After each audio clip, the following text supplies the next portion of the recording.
Okay, we're live. We'll get started then. So welcome everyone, and thanks for joining us for this event affiliated with terrorism, the return and reintegration of IDPs associated with ISIS. This is being hosted by the XCEPT research program in conjunction with the International Center for the Study of Radicalization and the Department of War Studies here at King's.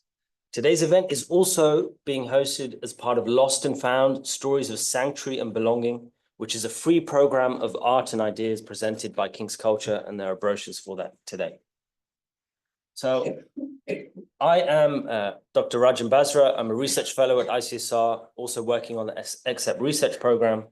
And today we're going to be talking about the return of IDPs in Iraq who are associated with, or believed to be associated with, ISIS.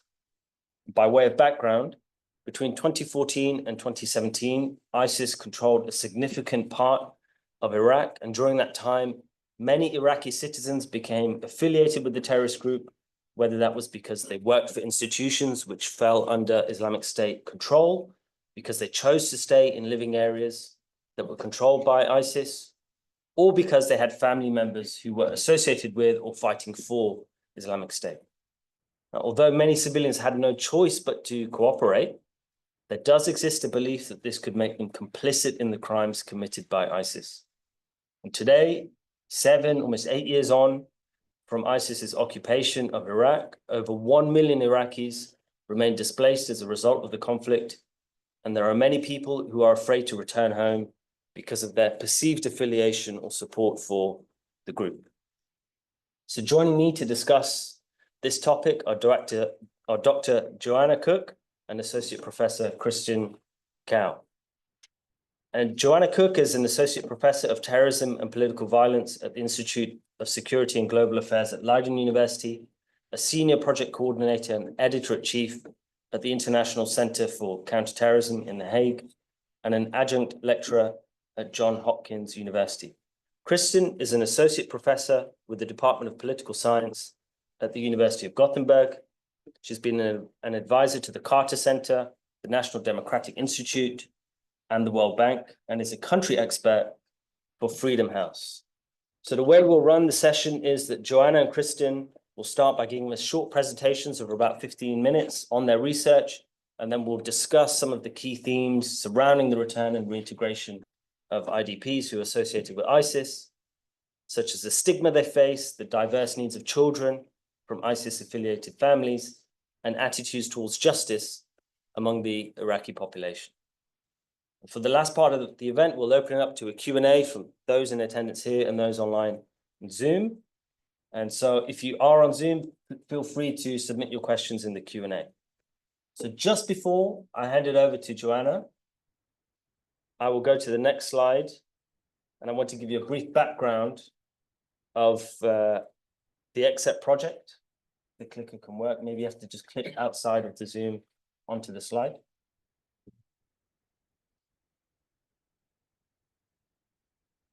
Perfect. So the XCEPT project stands for the Cross-Border Conflict Evidence Policy and Trends Research Program. It's a multi-year research program funded by UK International Development, which is exploring the cross-border dimensions of conflict and the drivers of violent and peaceful behavior. So our team of XCEPT researchers from a variety of different organizations, but here at King's, we're focused on understanding more about the pathways to violent versus peaceful behavior, with the aim of informing policies and programs that can support a sustainable peace in conflict and post-conflict settings. Today's event is building on research that Joana has published for XCEPT on the needs of ISIS-affiliated families, and will focus more generally on some of the themes that our team is researching, such as post-conflict reconciliation and rehabilitation. I've been talking for far too long, so with that said, I'll pass it over to Joana here. Sure. Thank you so much, Raj. And thanks to War Studies and ICSR and the XCEPT project, of course, for having me here today. It's a pleasure to be able to speak about my research. And I started my PhD here in 2013, where I was looking at women in terrorist-affiliated groups, and subsequently was doing research on this at ICSR after the PhD. So it's been a long time that I've been focusing on this, over a decade now, which is a bit of a shocking thing to say, but It's great to be back here to be able to discuss this. I have a few pictures from the field work that I've done too to kind of bring to life what this process is looking like. This is from the Jeddah 1 Rehabilitation Center in Nineveh province in Iraq. These are the buses coming back from Al Hol camp. And it is one of the populations that I will be focusing on today. So specifically two groups, both Iraqis with that perceived ISIS affiliation, as Raj was talking about, returning from Al Hol camp to Iraq via this center, the Jeddah 1 Rehabilitation Center, as well as Iraqi IDPs with perceived ISIS affiliation who have remained in Iraq. The aim of the presentation then is to give you an overview of the current situation and the similarities and distinctions between these two groups. And it's really meant to highlight the importance of attention and support for both groups for long-term durable solutions within Iraq.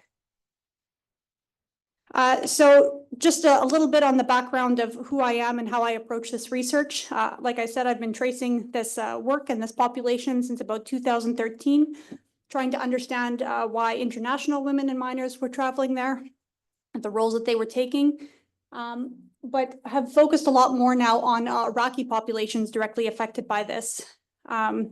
And I think, again, there's been a lot of international attention on fighters and dealing with fighters, the justice and accountability around those who participated in atrocities. But one of the aims of my research is also to bring attention to these other affected populations as well. So those are affiliated with the group who do have no criminal culpability. I've been doing a lot of work in Iraq, I think probably a dozen trips now since I started going in 2017.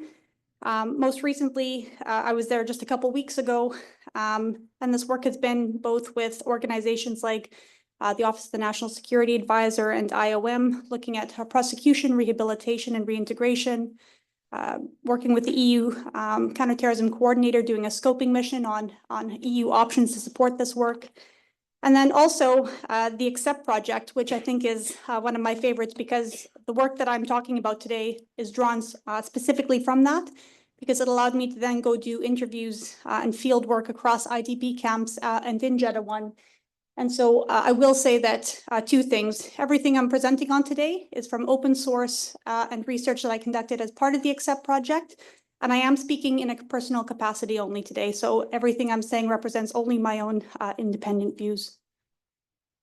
The final thing, last year, we wrapped up an EU-funded project called Prepare that looked at how the lives of children are affected when they come from terrorist-affiliated families. So how is the healthy development of a child affected when dad is a neo-Nazi or mom is a jihadist, for example? So this is how I've been approaching this work for some time.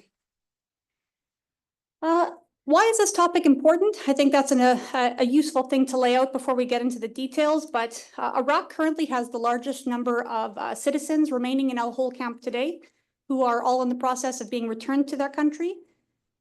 Most of the international focus around ISIS does still remain in northeast Syria and Al Hol camp, looking at repatriating those citizens and emptying out the camp.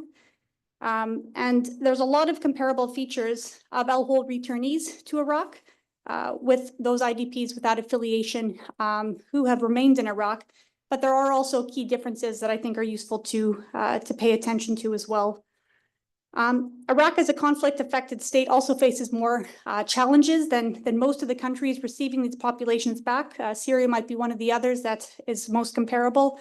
And the successful reintegration of both of these groups will be key to maintaining long-term stability and durable solutions in the country.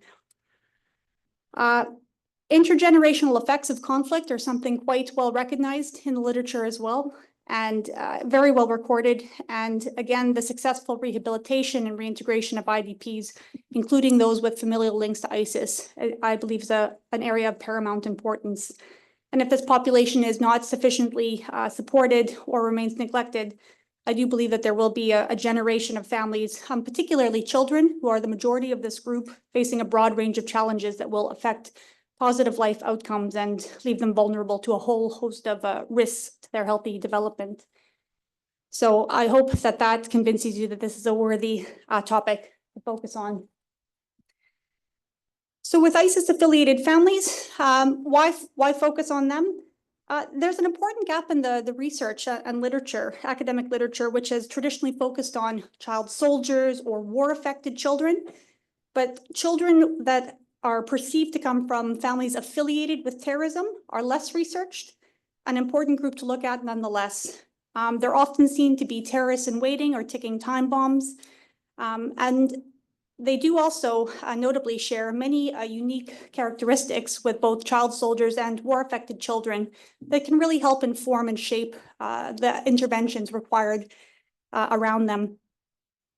And when we're talking about ISIS-affiliated families, I mean, Raj laid it out beautifully, but for the explicit purposes of this presentation, when I'm talking about ISIS-affiliated families, those are families where an immediate family member has been involved with or suspected of being involved with ISIS, a father, husband, or brother, for example, but the family has been cleared of any criminal culpability. So everyone we're talking about might have that stigma or other features I'll go through today in a systematic manner, but nonetheless, they are not criminally culpable for any actions. And these groups are in 4 general situations today: in Al Hol camp and in Jeddah 1 Rehabilitation Center, both of which I focus on. And also in IDP camps in Iraq, again, a group that I touch on in this, or they've already returned to their community in both original and secondary communities. I don't touch on them very much today, but again, an important population to look at longer term. So very brief background.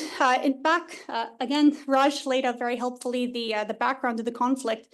But in Iraq in 2021, the government of Iraq declared it was going to start bringing back its citizens. At that time, there were over 30,000 Iraqis in Al Hol camp. And they very admirably, I would say, committed to bringing their citizens home in a systematic and controlled manner. And today, approximately 20,000 remain in Al Hol camp. That's about 46% of the Al Hol population, and Iraqis are the largest population that remain today. It has helped relieve some of the pressures on Al Hol camp, and what the government has been doing is bringing these families back in a controlled manner in batches. They've been doing screenings to ensure there's no criminal culpability of those returning. And they are then being transferred to the Jeddah 1 Rehabilitation Center, where I showed you before in Nineveh, where they stay for a period of time before returning to their communities. Their families receive services before they are returned to either their original community or in many cases secondary communities, and do receive some reintegration support after that. And there are, in some cases, families who have been unable to leave Jeddah 1, but again, I can perhaps expand on that later on. Just a couple quick photos again to kind of bring to life this work. So in Jeddah 1, they do receive a broad range of services, everything from mental health and psychosocial support, job skills training, legal support, health support, education, arts-based therapy, sports activities, and so forth. And there's been a lot of international funding and attention on this population and really making this work. So I think it's a useful thing to highlight.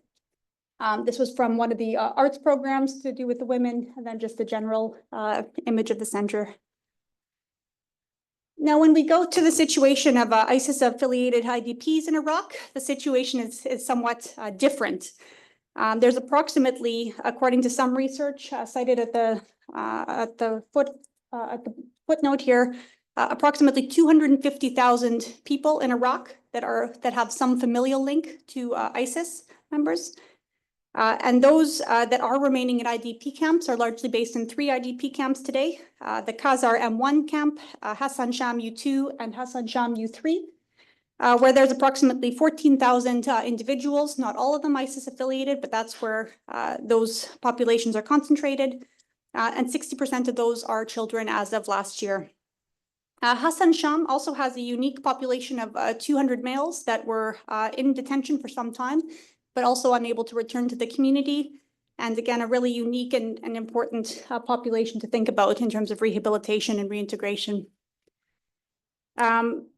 When we look at these camps, there's many more challenges that exist with them, everything from lack of funding, lack of material, resources, programming gaps, limited international focus, and so forth. So it does mean that there's two very different trajectories and situations for these families today. So I want to discuss some of the shared and overlapping features of these groups and the challenges facing both of them today.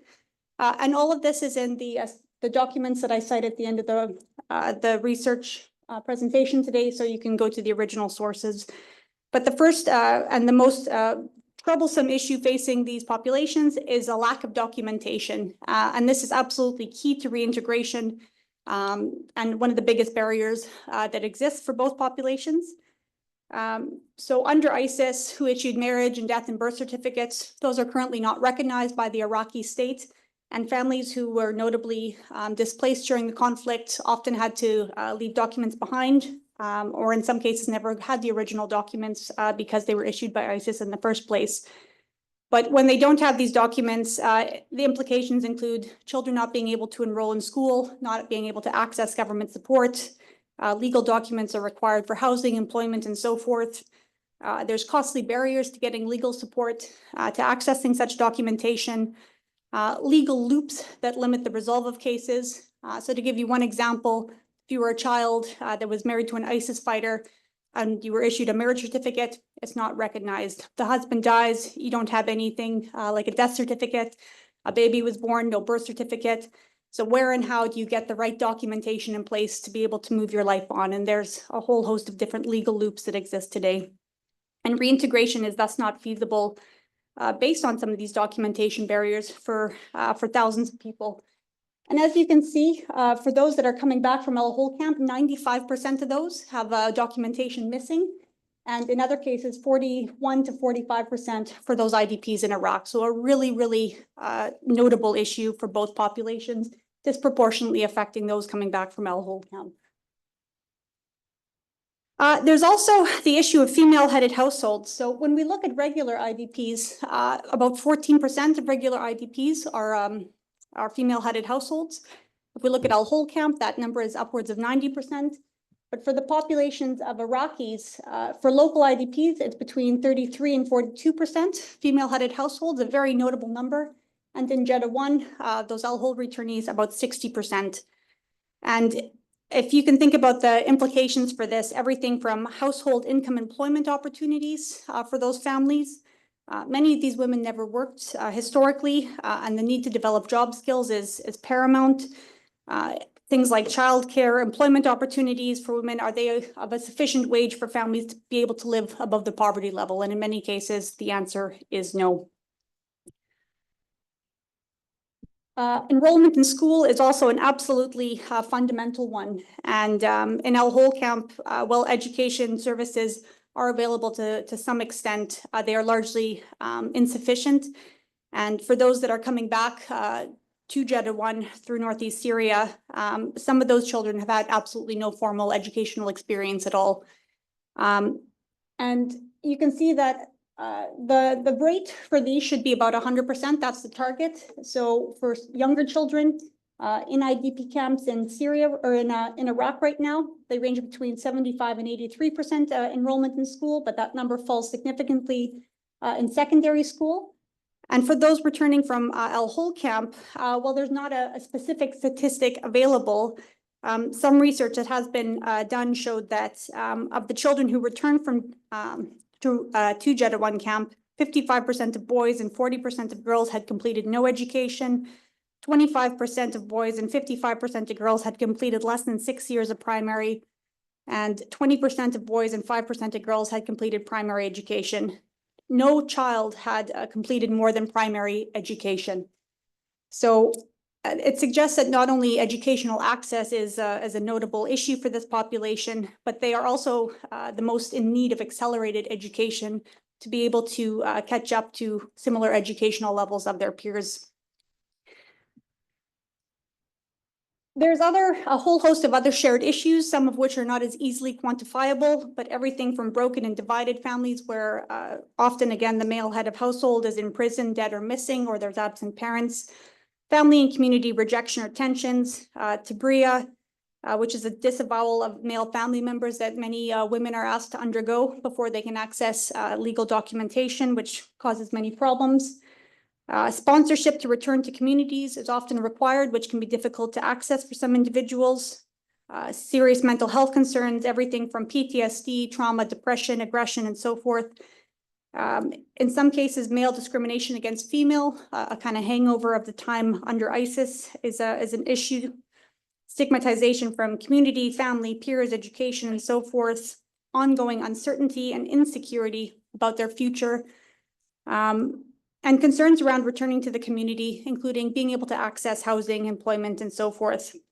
And I do keep mentioning this population of male youth in Hassan Sham because they are a small but notable group of children that are formally associated with the group who had some time in detention but remain in limbo and have no foreseeable options available to them at this time.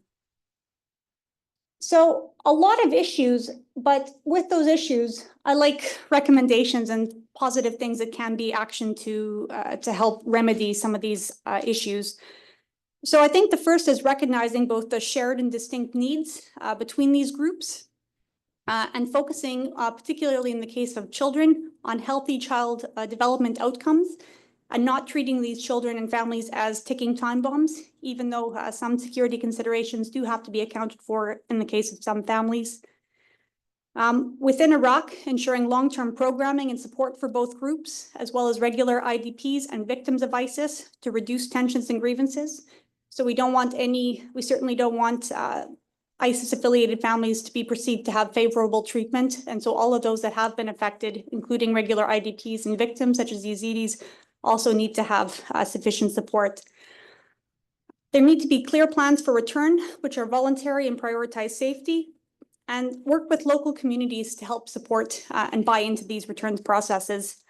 And for those young researchers in the room here, thinking a little bit more about the need to consider this distinct group. So how families and those perceived to be affiliated with terrorism and their unique and shared features, what do those populations look like today, and how can rehabilitation and reintegration respond to those? So the public work that the presentation is based on is all cited here, and I'm very happy to discuss any of the above and look forward to your questions. So thank you very much. Thank you, Gail.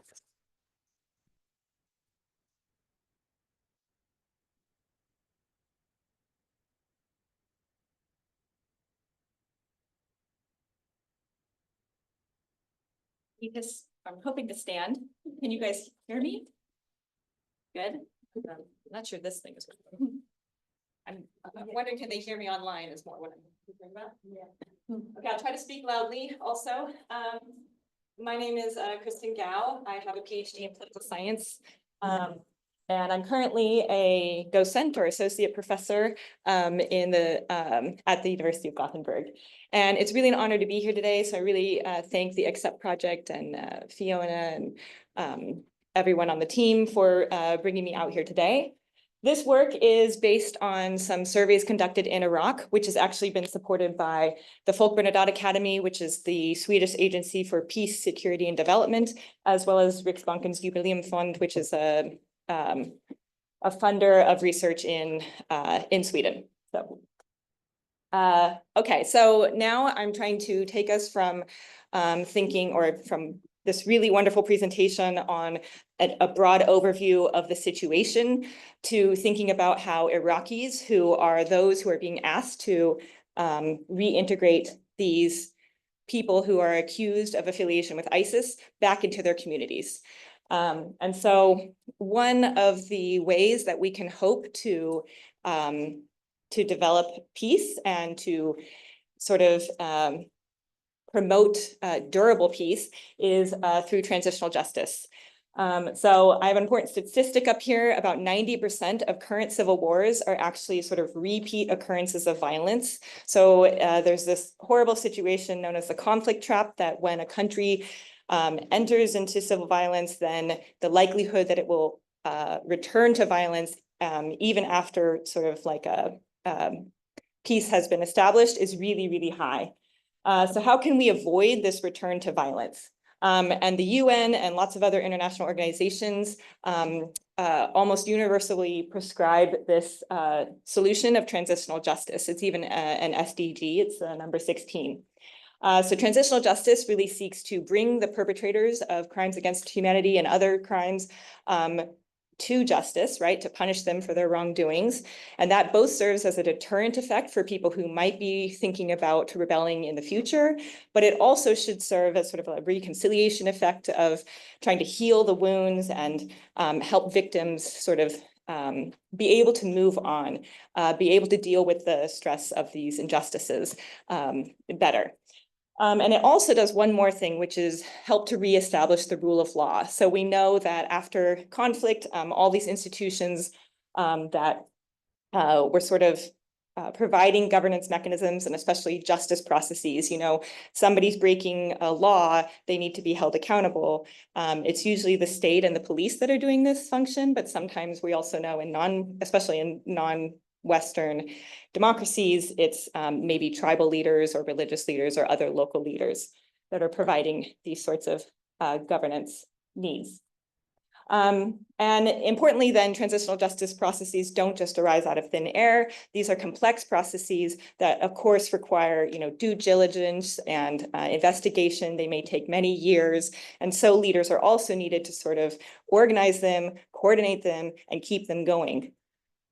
So what I'm really focusing on with this study specifically is what happens then when justice does not meet what citizens deem to be appropriate. And it's building upon this work that's actually derived from a psychologist. His name is Everett Worthington. He's a clinical psychologist, and he theorized that injustice gaps really prevent people from forgiving and these also drive vengeance. So an injustice gap is what happens when sort of somebody wrongs you, and then the punishment that they go through or whatever they do is recompense for that wrong doesn't match what you think is appropriate. And then you sort of get this, simmering resentment that may then lead you to be unforgiving and potentially even do something to sort of punish that person on your own. So in post-conflict setting then, so that work is from more intimate personal relationships. In post-conflict setting, then the stakes are much higher, right? If we get under punishments, then we might end up with what's known as vigilante justice. One only has to think about the aftermath of World War II and these Nazi hunters, right? These are regular citizens and civilians taking justice into their own hands and meting it out. And that's sort of violating the rule of law, which is worrisome. This is also already happening. For example, in Iraq, there's reports of people throwing suspected ISIS collaborators off buildings. In Ukraine, this is happening. There's hit squads that are forming to try to track down those that they think are collaborating with Russia. So it's a problem that's like common in many post-conflict situations, but so is this one, over punishments and what's known as victor's justice, right? So if authorities over punish only those who are blamed who have lost the war, then we also know that resentment among the losers of war can also lead to then a recurrence of violence, right? So authorities are really walking this fine line between both over and under punishment. Work from like Tom Tyler's work, he's a legal scholar actually, but he focuses a lot on social justice and legitimacy.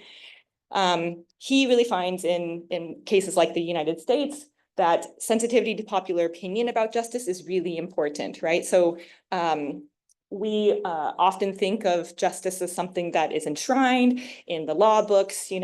There's a prescribed sort of punishment for varying crimes that just exists and that the state has defined. However, justice is also a socially constructed notion. We know that over time, even acceptable punishments, for example, torture is no longer allowed, but in the past used to be acceptable, right? So our popular notions of what is just are also important. And when these things are out of sync, then authorities that are imposing justice can lose legitimacy. So we no longer trust them or believe in them and think that they're appropriate to impose justice. And that creates a lot of problems, of course.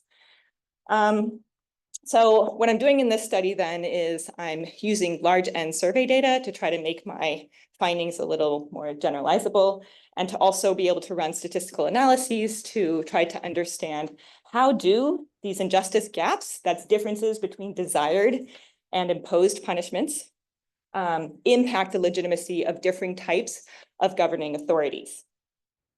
So the case of Islamic State in Iraq has already been well covered, so I'm really glad for that. But basically, the part that maybe hasn't been so well covered is that the Iraqi government's approach to handling former ISIS collaborators has been very heavy-handed. They've had these mass arrests and very quick trials. There's documented cases by the New York Times and also the UN of trials lasting just 5 minutes long, confessions extracted under torture, lack of evidence, lack of due process. And you can see already more than 8,000 people have been put to death. So the anti-terrorism law in Iraq says that if you've engaged in terrorist attacks or you have aided anyone, that's important.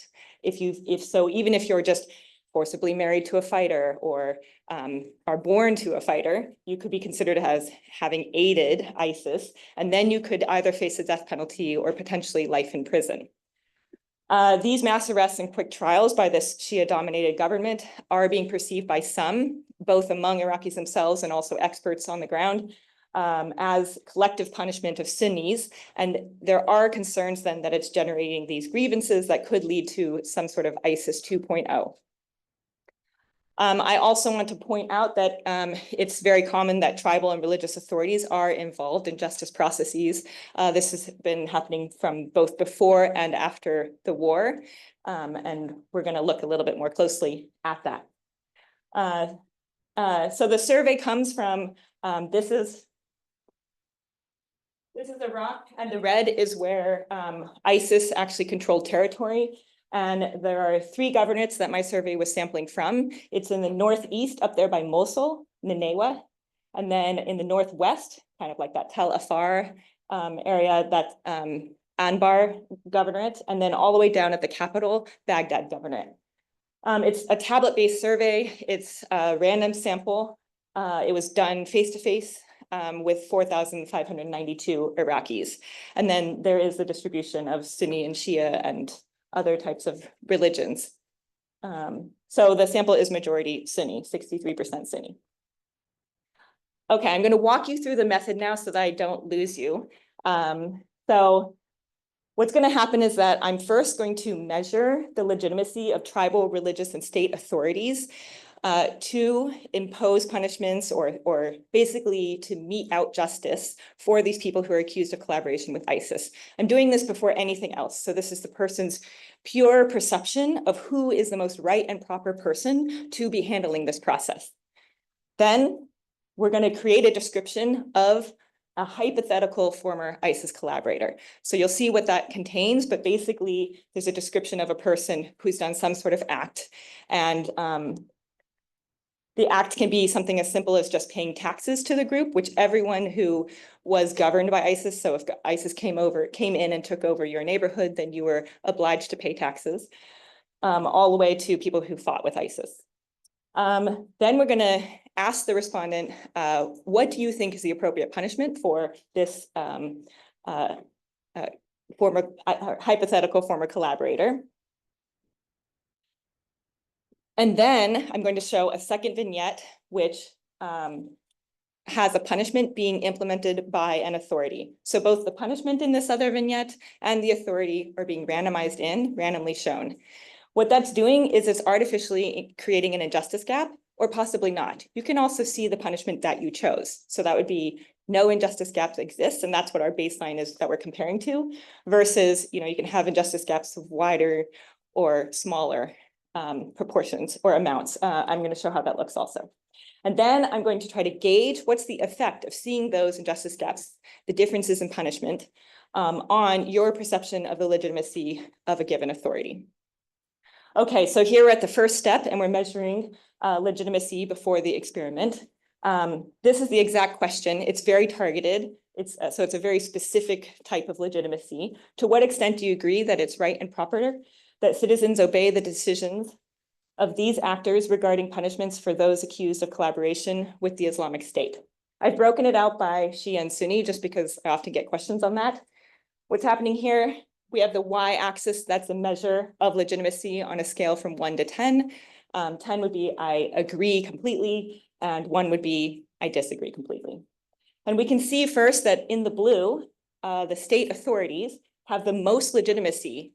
They're seen as the most legitimate actors to be running these processes. And that's also very similar across Sunni and Shia. It's at about maybe 6.3 for Shia and maybe 6.2 for Sunni. In the middle, we see in the pink these religious authorities.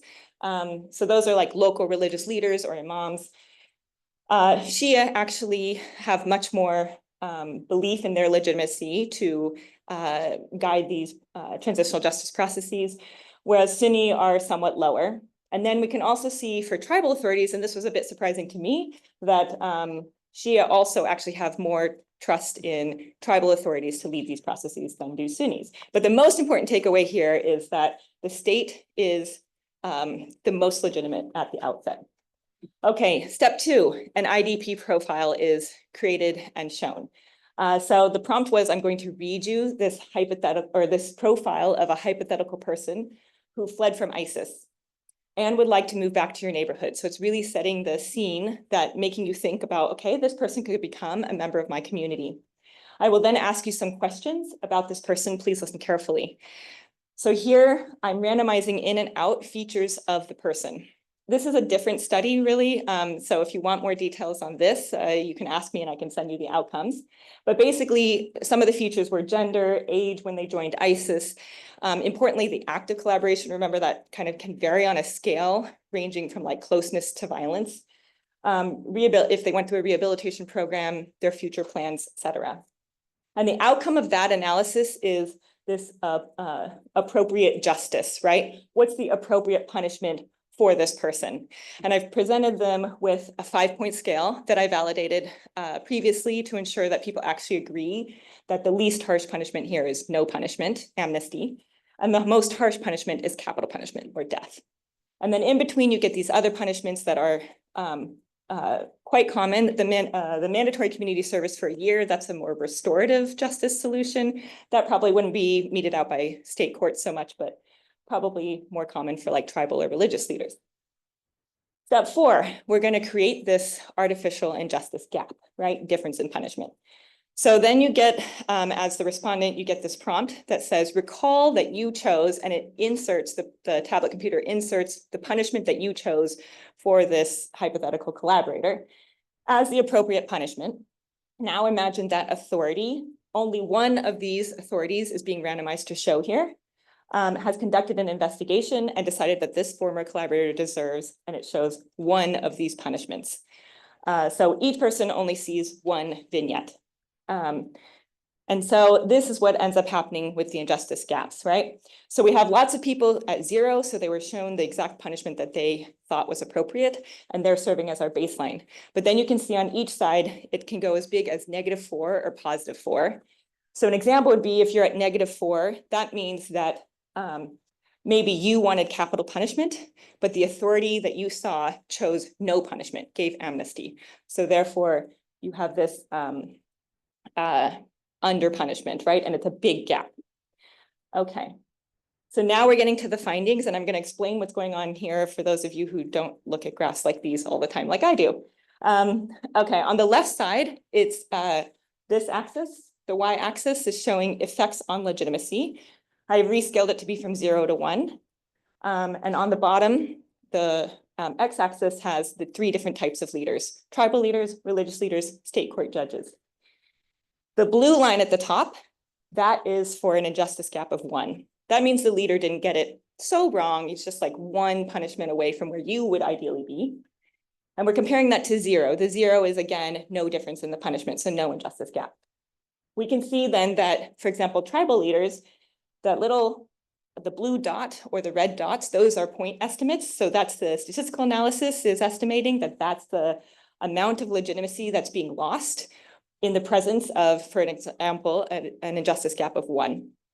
We can see for tribal leaders, then we've got these horizontal lines. Those are confidence intervals, 95% confidence intervals.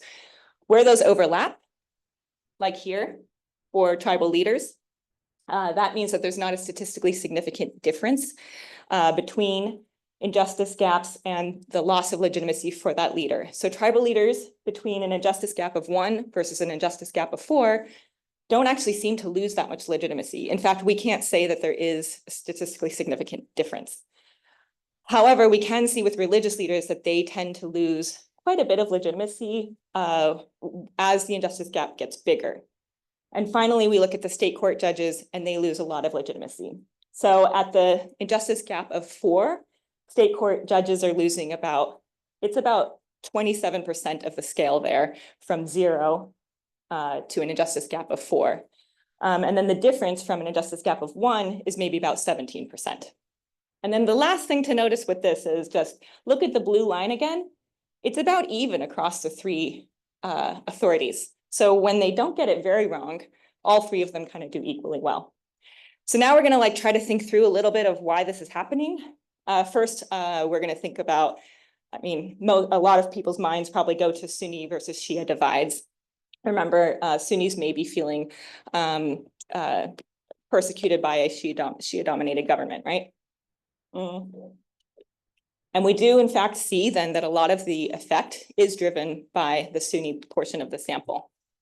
So we can see here with the tribal leaders, again, it's crossing, the error bars are crossing, and so they're not losing as much legitimacy as the state court judges. So it really matters among Sunnis that if the state court judges are getting the punishment very wrong, then it's really affecting their legitimacy for this group. We can also see then religious leaders are losing legitimacy, but not quite to the extent that they do in this slide, which suggests that some of that effect is also being driven by Shia. So then to focus this on a differing way to think about the punishments, I'm only looking at the portion of the sample here who got over punishment. So remember that Sunnis maybe feel targeted with this victor's justice. So the question there is, do state authorities, are they really losing legitimacy because of that process? And here I find that for Sunnis, definitely the state court justices are losing a lot more legitimacy when there's an over punishment compared to tribal or religious leaders. And this isn't happening for Shia. You can see that all of the error bars are crossing and the estimates are, the point estimates are really close together. So there's important effects of what happens to legitimacy of authorities across different groups and also across different situations. This is the last attempt at explanation I'm going to give you, which is I also included a measure of how fair the person thought that the decision was, or the decision process was. So this is what's known as procedural legitimacy. Most of our theories of legitimacy come from Western democratic settings, right? And so this has been one of the things that have been most strongly found, is that it really matters the procedure that the institution arrives at their decision by. So for example, if the Supreme Court makes a decision that you don't like, it usually actually still will maintain its legitimacy as long as you think that the process by which it arrived at that decision is fair. And that sort of fits really well within sort of Max Weber's classic paradigm of legitimacy and of the state's legitimacy being based on rationalist, legalist underpinnings. And that is obviously then, Max Weber also hypothesized then that legitimacies can also be underpinned by traditional foundations or charismatic foundations. And so what we're seeing going on here is for tribal leaders, this first one is for tribal leaders.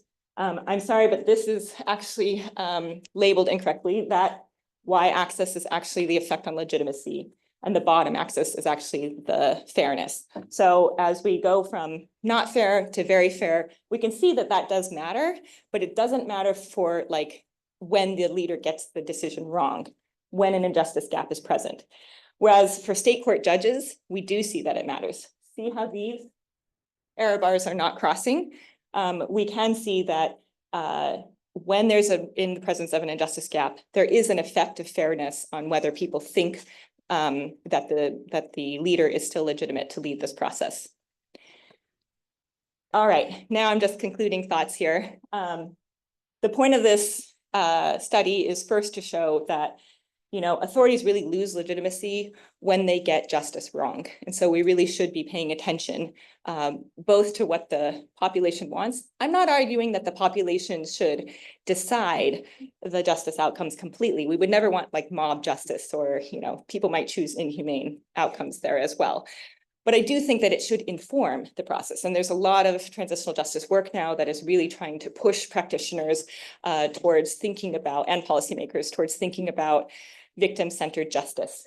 Okay, the effects are also proportional to just how wrong they are.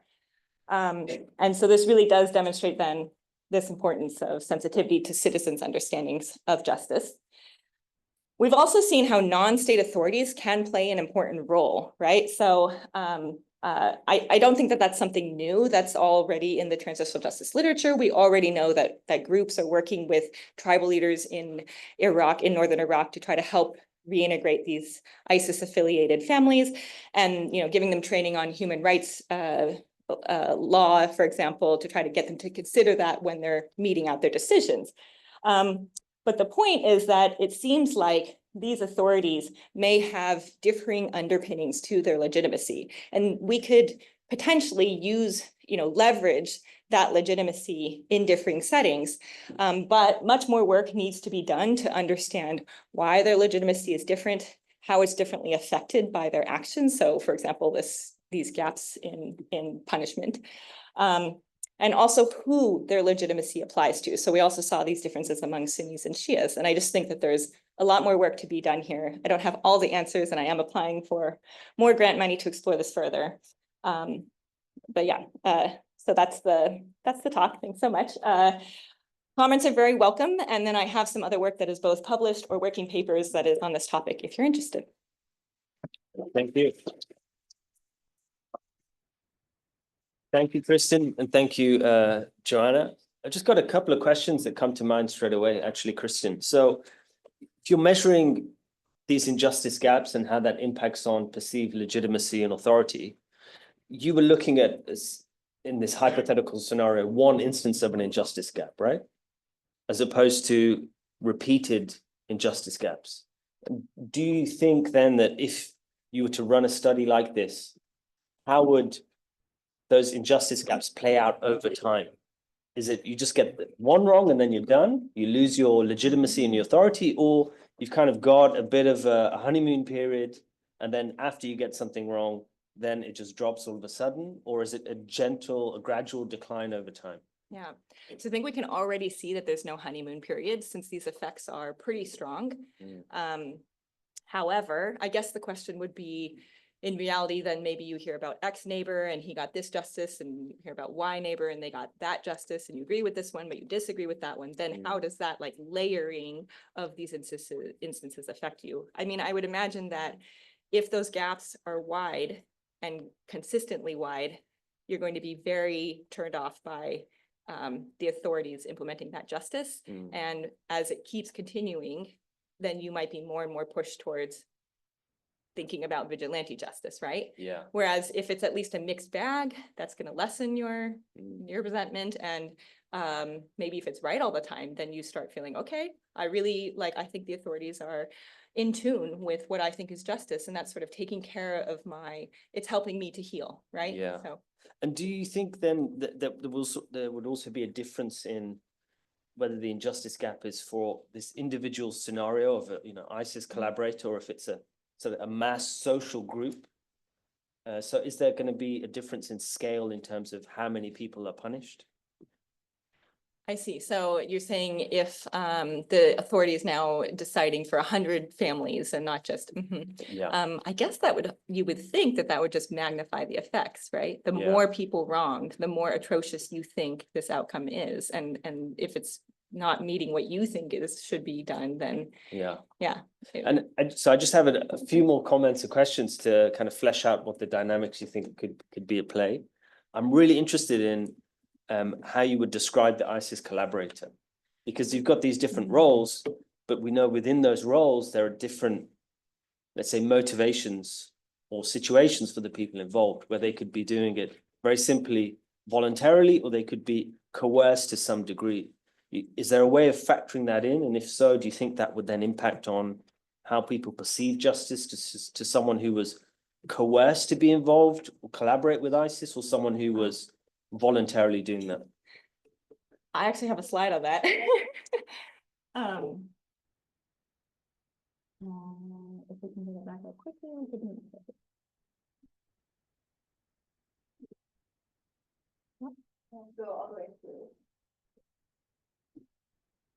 we'll just pull up the correct slide. Yeah, so I have actually run that study, Okay, and there is actually a component which is voluntary or not. And as I said, there are different types of acts. yeah, Ugh. Okay. This is the whole profile, and I'm not going to go through it to waste all of your time, but again, if you want this paper, you can have it. This is the outcome and punishment. So this is that 1 to 5 scale.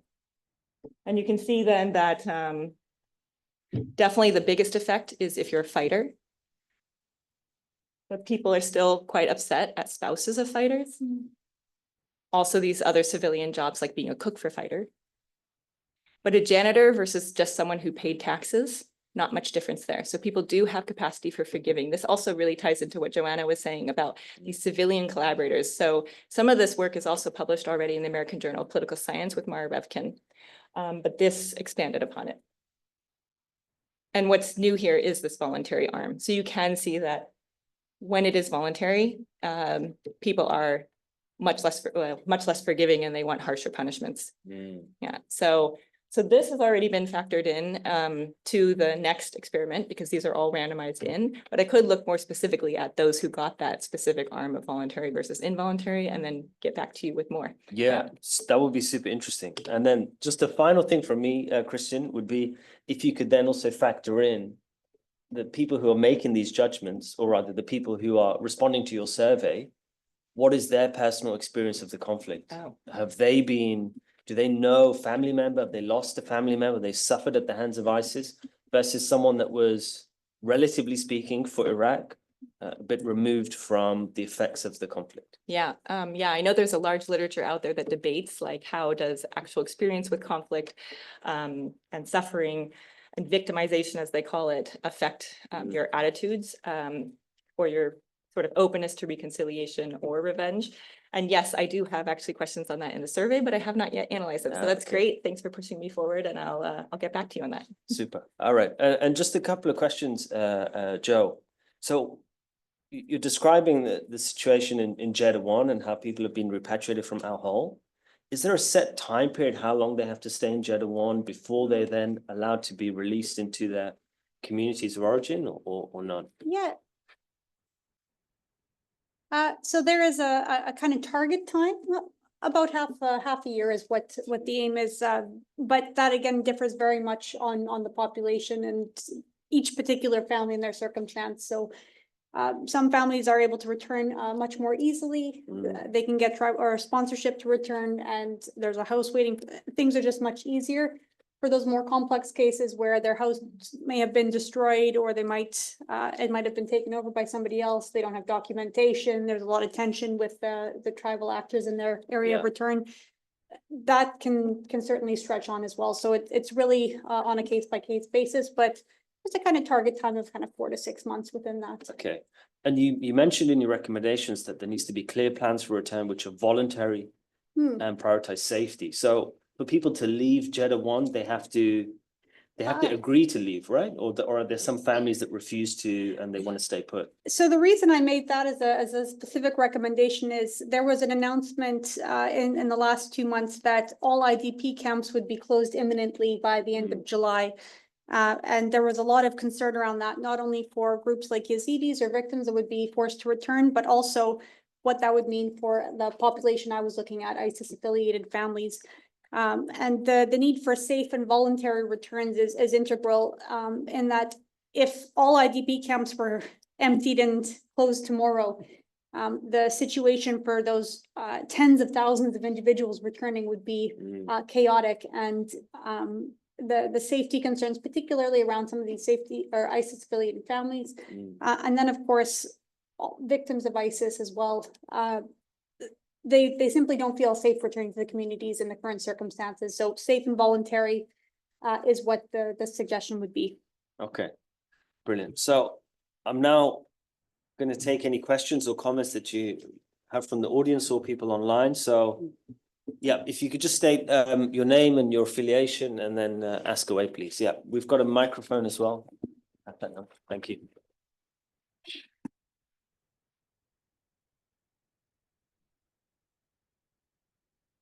First, I heartwarmingly thank Dr. Cook and Dr. Christina for their researches and surveys. I'm from the west part of Kurdistan, which is currently occupied by Iran. And I've lost friends during fighting against ISIS. One of them was 17. Yet in the east part of Kurdistan, which we call it Rojava, and you mentioned that the Al-Hol camp is there, right? In Hasaka. What I was waiting for you to mention is the cooperation of governmental places and states with ISIS in the camp and against Kurdish forces. For example, in 2022, Turkey attacked Kurdish forces who are protecting the Al-Hol camp and killed 9 Kurdish soldiers and securities who were there and protecting it. Qatar and Turkey are in a very organized way helping ISIS, radical Islamists there still. And even I was there in Al-Hol camp. They found guns there, which Qatar and ISIS are funding them. And I don't know if you forgot to mention or you didn't want to mention. I just wanted to know your view on governmental places who are supporting radical Islamists. Thank you. All right. Before we answer that, is there anyone else that has got a question to get a couple of lined up? Yeah, just at the front here.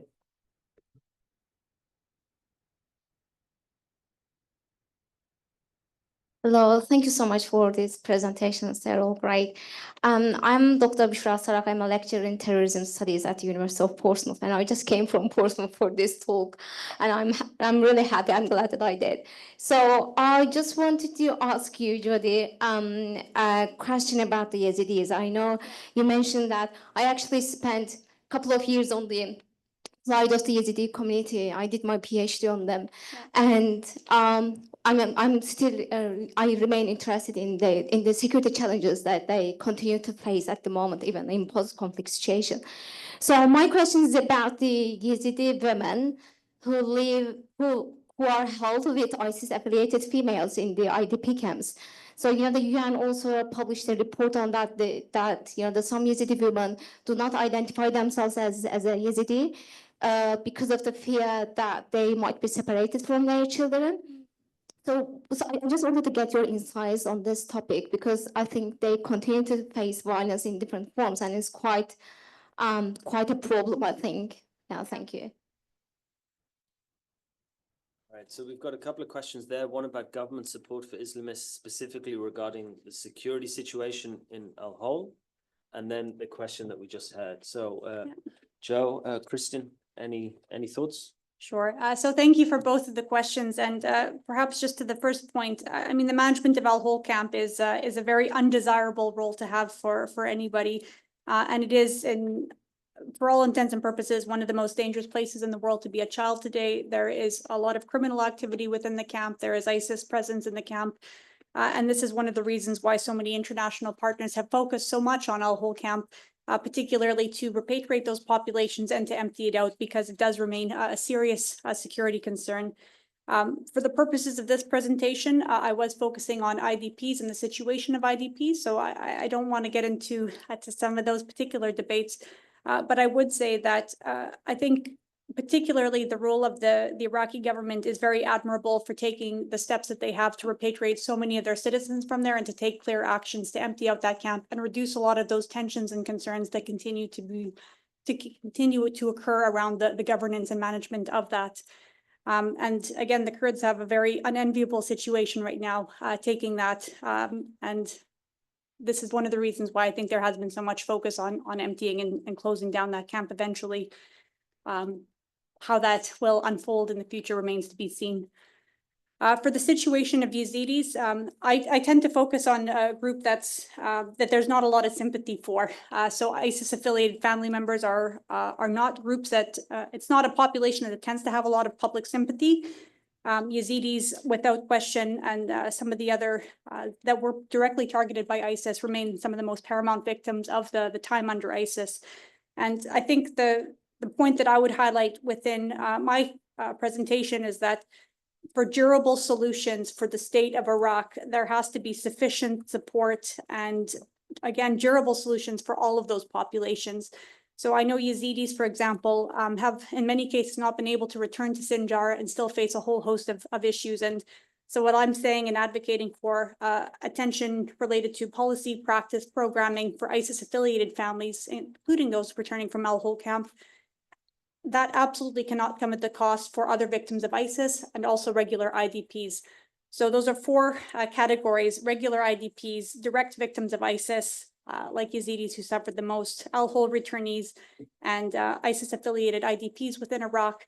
Each of them have a different profile and set of needs or concerns, but for the purposes of my argument, each have to be recognized and supported sufficiently if we do want to see long-term, durable, peaceful outcomes in Iraq in the post-conflict situation. So everything I'm saying about ISIS-affiliated families, it does not neglect to any extent the support that Yazidis and those other victims absolutely require still in Iraq. Okay. Any thoughts, Kristen? Those questions? Just more on the Yazidis side of things is that there was actually a similar study also done about like what type of justice would they seek. And that was done by Mercy Corps. And the report is called Towards Durable Solutions to Displacement. So if you're interested in this group in particular, then I think it's very important to consider them, of course, and even in my own research, like to do so, unfortunately, since they are a smaller group in Iraq, it requires lots of funding to target specifically that group. But hopefully, maybe I can do that in the future. All right, we've got a couple of questions online. One is from an anonymous attendee. How much can international organizations or charities support the reintegration of ISIS-affiliated IDPs? And how much is the responsibility of the Iraqi government? And related to that, there's another question from Ambao, which is, could you elaborate on which role and the legitimacy the UN holds in furthering transitional justice processes in Iraq? So two questions there about the organizations involved and who is responsible and so on. Mm-hmm. Yeah, I can take a first crack at that. So ultimately, this needs to be an Iraq-owned response. And I think Kristen's research really highlights the importance of Iraqi figures dealing with this post-conflict process. I absolutely think that it does have to be the Iraqis that ultimately own that process and manage that. But the international support that has been provided thus far has been absolutely essential for everything from technical training to providing some of the humanitarian support, some of the specific services, also training up and supporting local actors, developing local actors. That's, I know, a priority for a lot of international organizations right now. And another important area for long-term positive outcomes in Iraq where they can take full ownership of that case set. So I think ultimately it does have to be 100% owned by the Iraqis, but I think having a very strong participatory role from the internationals to support the needs of the Iraqi state is quite important as well. And the UN is another key actor in that. And whether it's, again, coordinating international actors to come together and agree on processes and approaches to this population, ensuring that that international norms and rule of law is applied throughout this as well. I mean, the UN plays an important role in there as well, and have been a major supporter and partner of the government of Iraq for years now. But I think that should generally respond to the question sufficiently. But the UN, international organizations, absolutely key actors to support what should be a government of Iraq-led process. Okay, Kristen, your thoughts on that? Yeah, first off, I totally agree with Joanna's answer to that first question. I think both are ultimately responsible. Both international organizations and the Iraqi state have to be involved in this process of reintegration. And I mean, given that foreign countries also were, participated in creating the situation that allowed ISIS to arise. And even now, as we've just had this comment, I'm now in supporting it. So the international community definitely has a responsibility to support the process, but it has to be led by Iraq in the end. And that ties a lot to, remember, this reestablishment of legitimacy and the rule of law. And Iraq in the end is going to be, the Iraqi state is going to be the one having to deal with trying to ensure that peace is durable and that resentments and everything and reconciliation has occurred to try to prevent, future recurrence of violence. The role, or I think most important actually for that second question, it was the legitimacy that the UN holds. My work somewhat touches upon that. We did ask about sort of UN-led rehabilitation centers or rehabilitation programs, versus like ones that would be led by the Iraqi state. We didn't find a huge difference. There is some more support for UN-led ones. There's also a belief that rehabilitation programs can work if they're led by capable leaders. But interestingly, then actually, when I say the word capable leaders, that one gets the most support. Then maybe the UN, then maybe the Iraqi state. And so it kind of goes down the line from there. So there's an issue about being seen as capable. And I think that the UN definitely has legitimacy. And again, I think legitimacy is very specific, as we've seen. Like, it can depend on what context, what area are we talking about? Are we talking about justice? Are we talking about reintegration? Are we talking about aid? Are we talking about education? It's going to have differing legitimacies for different types of projects and outcomes. And it's very important that we understand where it does hold legitimacy and where it doesn't. On that note, so the question was framed about the role of institutions for transitional justice. And when you spoke of this, you mentioned that part of transitional justice involves the need to heal wounds and also to help reestablish the rule of law. Yet we all know that Iraqi justice system is often going through these 5, 10, 15-minute trials, which seems totally contradictory to an aim of healing wounds or establishing some sort of rule of law. So how could it be that it seems a bit of a contradiction then that they're engaging in justice in that way, if you could even call this justice, whereas with ISIS-affiliated families, they're putting them through this rehabilitation and repatriation process. So how could you explain some of that contradiction there? Yeah, I think what you're getting at then is how do we define justice? And I wouldn't call sort of what the Iraqi state is doing now true justice. And we can already also see that it's not in line with popular notions of what is justice, right? I think also outside experts would say this is inhumane and it doesn't follow sort of like international understandings of due process and the ways that we should treat these situations, treat criminals and deal with criminals. And then this also ties a lot into what I was talking about with the fairness and this notion of procedural legitimacy, right? Like, there is a procedure that should be followed, and this is particularly true for the state, which should have this on its books, which it does, and it's not being followed, it's being violated. And so that might also be why you're seeing in the study that really this fairness is affecting people's belief in the legitimacy of the Iraqi state to deal with these processes. Any thoughts on that, Joe? I think transitional justice is also, and it's again not the primary area of focus for me, but and I'm sure Kristen could expand on this much more eloquently and with many more good case studies. But it was one of the areas I'd looked at previously on a very light level in Iraq, and the imposition of a comprehensive transitional justice was deemed to be very complicated for what is a very diverse and a very large country. So transitional justice, I think, in some cases could be applied more in a more uniform manner over an applied area a lot more easily than it could be potentially in the case of Iraq, with many of the very unique dynamics that are there. But that was one of the hesitations that I heard about why and how transitional justice had not yet been applied on a bit of a broader scale. But I'd be interested to hear Kristen's thoughts on that as well. Or should I respond? Yeah, feel free. Yeah, I think that the point is that transitional justice actually usually isn't a uniform procedure throughout a whole country, right? We can look at like Rwanda is a very good case, or we can look at other cases like South Africa, or well, maybe South Africa is not the best one to think about, but Rwanda is a good one. They did use these things called gacaca courts, which were more customary institutions, and they're definitely by no means were they panacea, right? There are definitely a lot of criticisms of those processes. So I think the point of my study is that we need to figure out what justice means and what it sort of looks like and how, what are popular notions of it.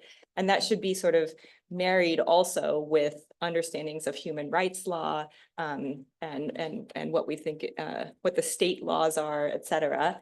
And then it should be maybe potentially tailored even to locales. You wouldn't want differing punishments for differing crimes. So in that sense, it should be uniform, but it doesn't mean that the way that sort of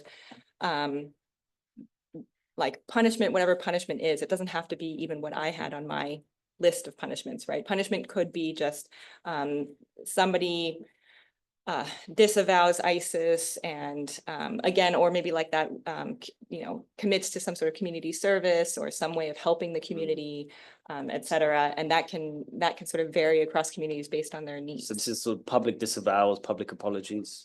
Yeah. Just have a question online that relates to that, and then we'll come to the audience. This is from Rex Langenberg.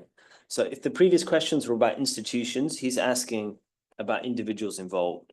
So what recommendations would you have for peace building practitioners working with diverse victims communities in Iraq with regard to which approaches are best fitted to support the reintegration of IDPs who are perceived to be affiliated with ISIS? So understanding, as you mentioned, Joe, that they often come from broken, divided families, they're dealing with mental health issues, including PTSD, and there's always this tension of family or community rejection. So what advice or what recommendations could you give to individual practitioners that are working with these people? Yeah, I mean, I think there's been a lot of interesting and constructive work done by organizations like UNDP, particularly working with different tribal actors and committees to try and think about how they can support the repatriation of these populations. So a lot of kind of tribal peace building. And for individuals who are coming back from El Hol camp, they do require local sponsorship to be able to exit the camp and return to that community. So there has been a lot of work with those who are deemed to be the legitimate figures in that community that could accept and respond as sponsors for those families. So there is some excellent work being done on that. But there's also potentially some risks with this too. And for families that come from particular tribes or regions where they have a very negative perception. So some tribes in particular might be seen to be particularly culpable for some of for some types of atrocities. So there are gaps or challenges with individuals with some identity features being able to return home as well. So I think context is so important with everything that is being done in Iraq, and really looking at each particular individual situation in the local context in that community. Because what's happening in a place like Al-Qaim is going to be very different than what's happening in Baghdad or Mosul or Anbar more generally.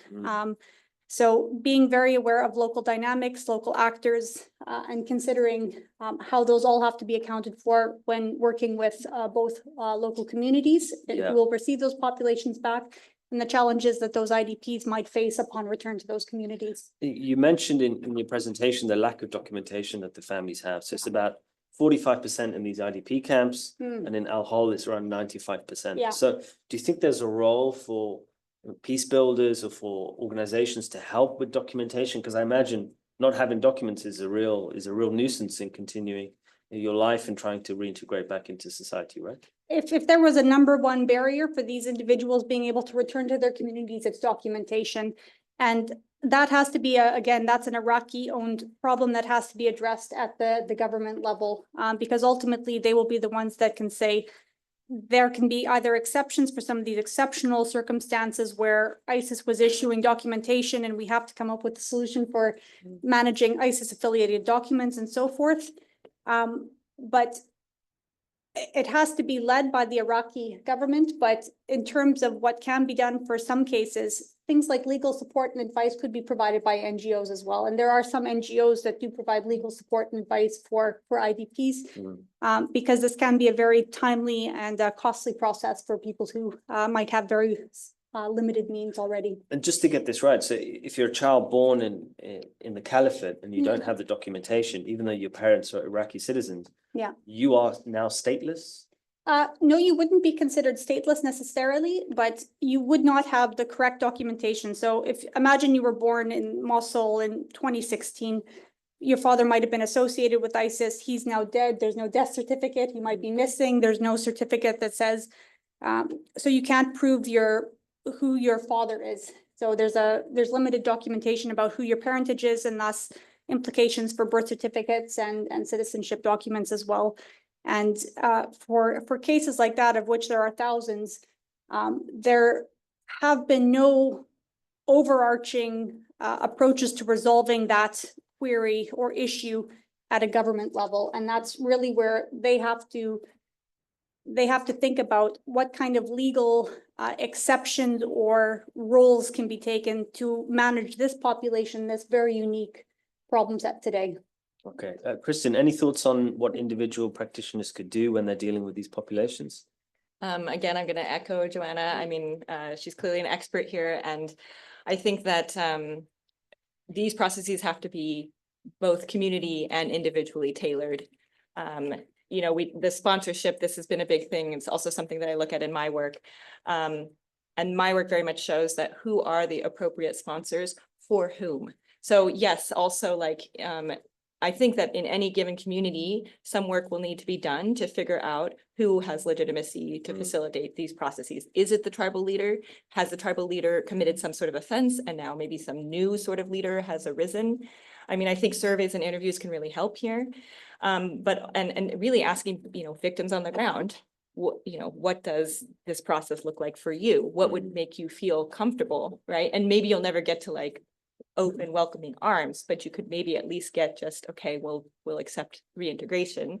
And even in, for example, in my work, I find that, like, for example, men versus women treated very differently. And also who are the different sponsors that can get them that sort of acceptance back into the community. So. And I guess this emphasizes the importance of really understanding the local picture, because you can talk about tribal leaders, but tribal leader in one area could be very, very different from a tribal leader in another, and it could be influenced by their own history, their personality, their charisma, and so on, right? Yeah, definitely. Just understanding the tribal politics of a Yeah. community. For example, we know that also some tribal leaders can come together and work together actually to solve these sort of like tribal rivalries and stop revenge cycles, etc. But others maybe aren't that capable. Like some sheikhs, these, you know, there might be a big sheikh he's got those skills that he's really charismatic and he can really rely on that to bring people together. There are others that really don't have those skills. They don't treat this like a job in the same way that maybe the previous sheikh I just described. And so that's going to be important to figure out as well. What are their capabilities? Yeah, thank you. So we're in the last 10 minutes of the session. We just got a question here and then a question from the front. If you can get the microphone, please.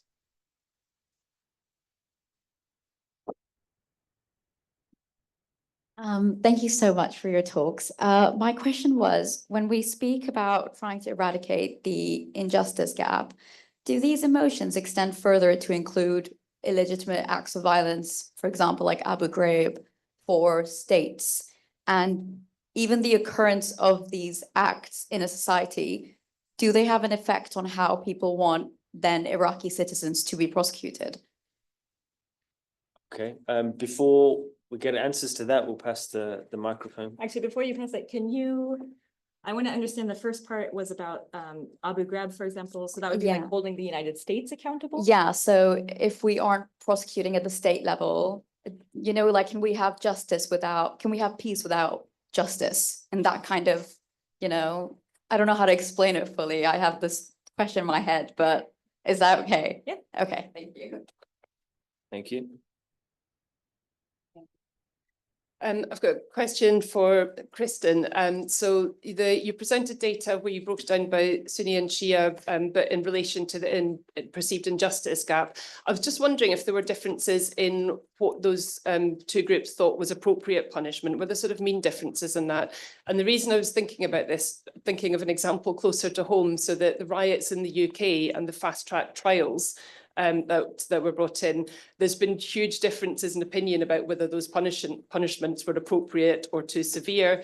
You said at the beginning that governments need to be sensitive to the public mood about what justice is. But what happens if you've got different constituencies that have really wildly differing opinions about what's appropriate justice, and how do you get a balance there?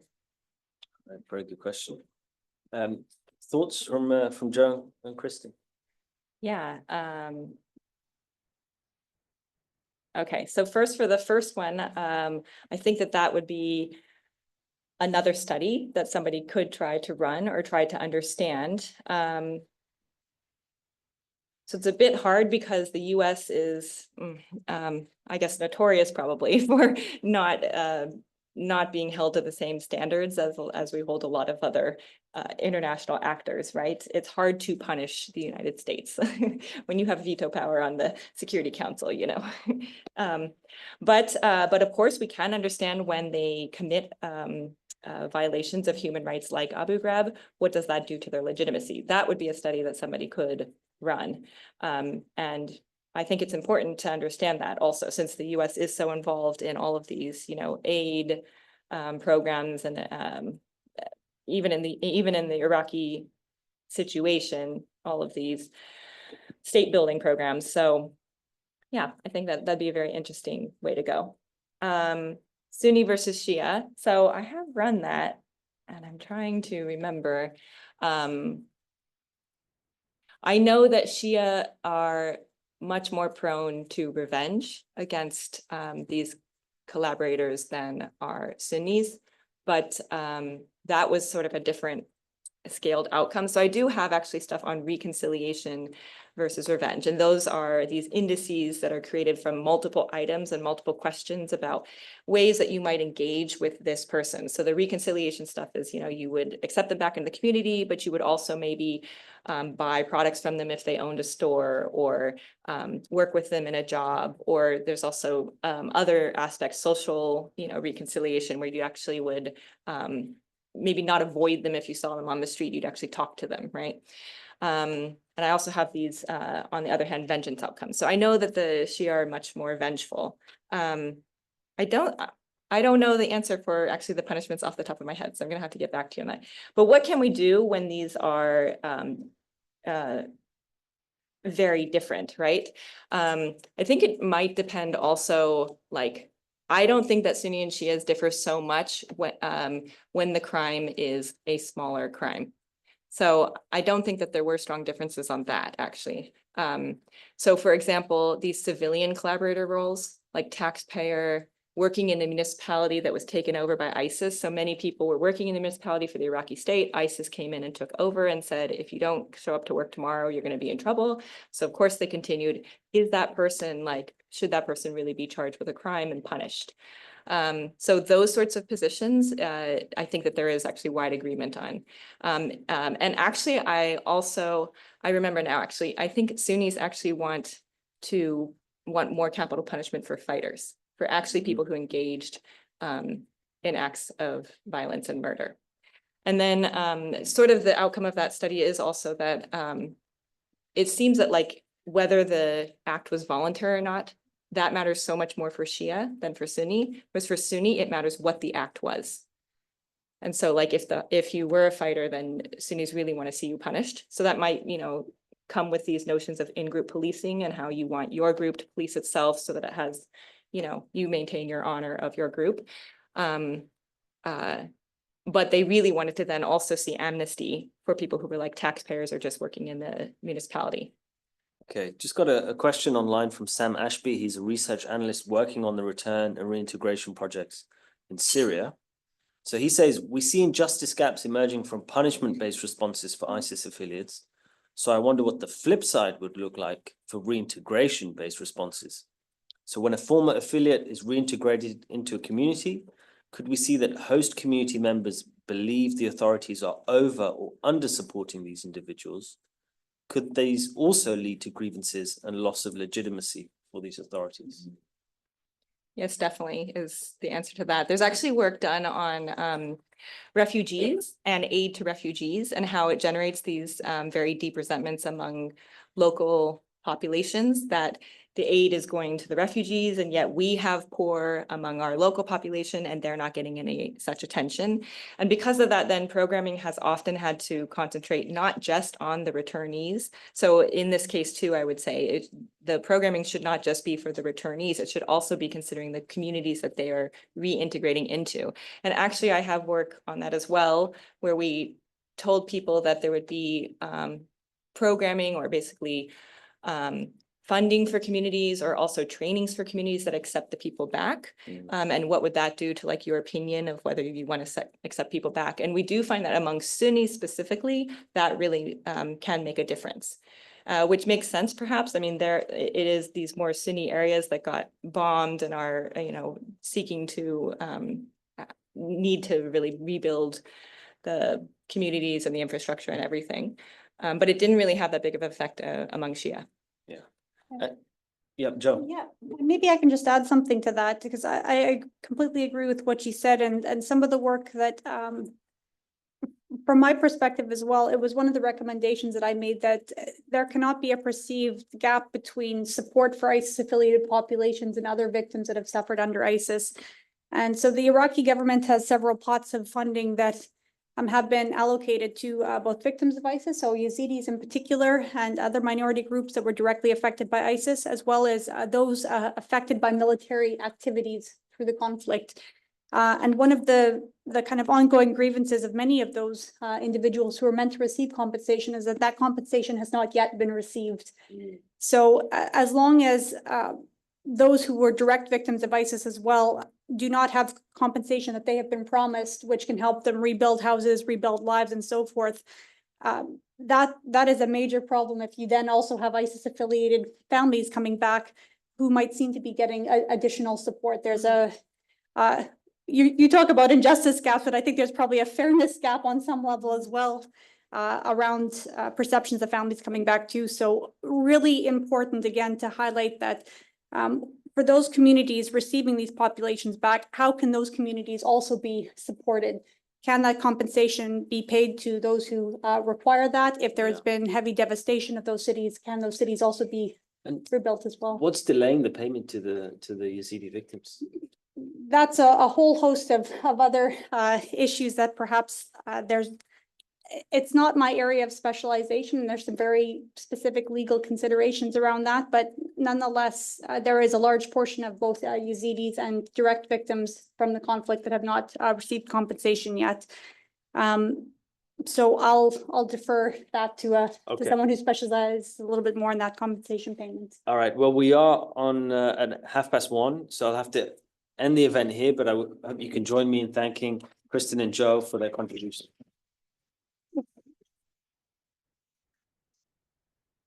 All right. Thank you, everyone. Before you go, if you could be able to quickly fill in the reflection and put it in the envelope, that would be very lovely. Thank you. Very good. Thanks. Okay. I think that went really well. Yeah. Thank you. Thank you very much. Yeah, that's some really interesting things. Yeah, super. Oh, there's